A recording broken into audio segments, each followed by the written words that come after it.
Lucía Agosta, La Cosa, Cine, Argentina. Hi, Evangeline. Thank you so much for having the time to talk to us. Very, very nice to speak to you. I like hearing your Argentinian accent because I studied Spanish for 2 years in college, and my teacher was Argentinian. So when I speak to other Spanish people, often they pronounce words differently than I remember them being pronounced when I learned them.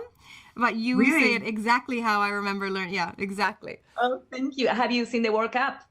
No, well, I mean, bits of it, little bits of it. Yes. So you know we won. Congratulations. Congratulations. Thank you. Stayed on the phone. I should have listened to my own mind. It's a secret universe beneath ours.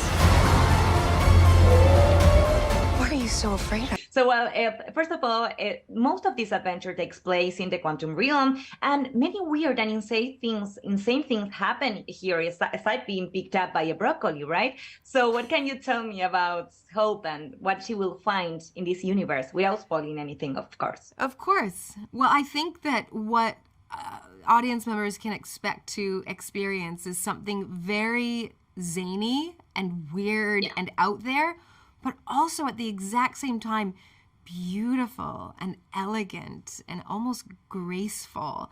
The environment is this bizarre blend of those two things, where you have landscapes that look more beautiful than an oil painting, and then you have beings that are, you know, very strange and very out there and very zany and kooky and funny.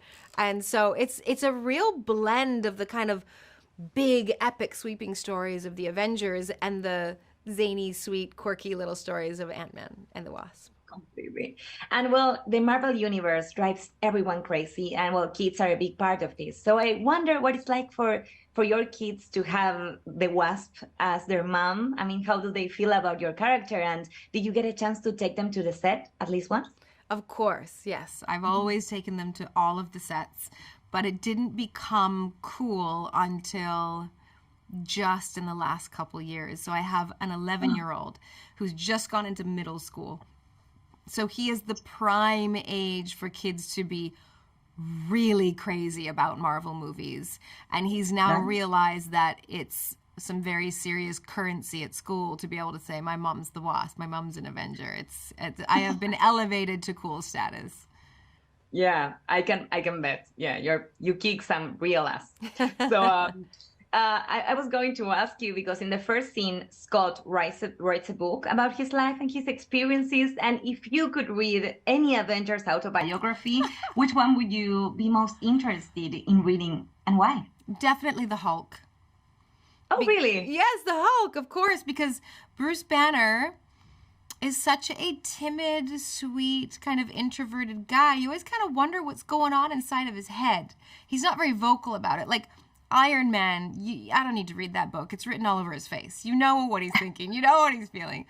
But then that crazy transformation of what it must feel like to go from a timid, kind of nervous guy to this raging Hulk. I want to hear the inner workings of that experience and what goes on in his head and what that journey's been like for him. I love that. And well, finally, we see a lot about the family dynamic in this movie. We see a lot of your relationship with your father and your mom. So I wanted you to tell me about it and how does it feel for Hope after 2 movies? It is so beautiful. It's been a really beautiful journey for Hope. She started out the first film being very removed from people, being very isolated, and being really focused on her work above anything, to now being in a place where she has healed her relationship with her father. She has brought her mother back from the quantum realm. She has fallen in love with Scott, and she's now kind of a stepmom to Cassie Lang. And so her life is full of love and intimacy and relationship.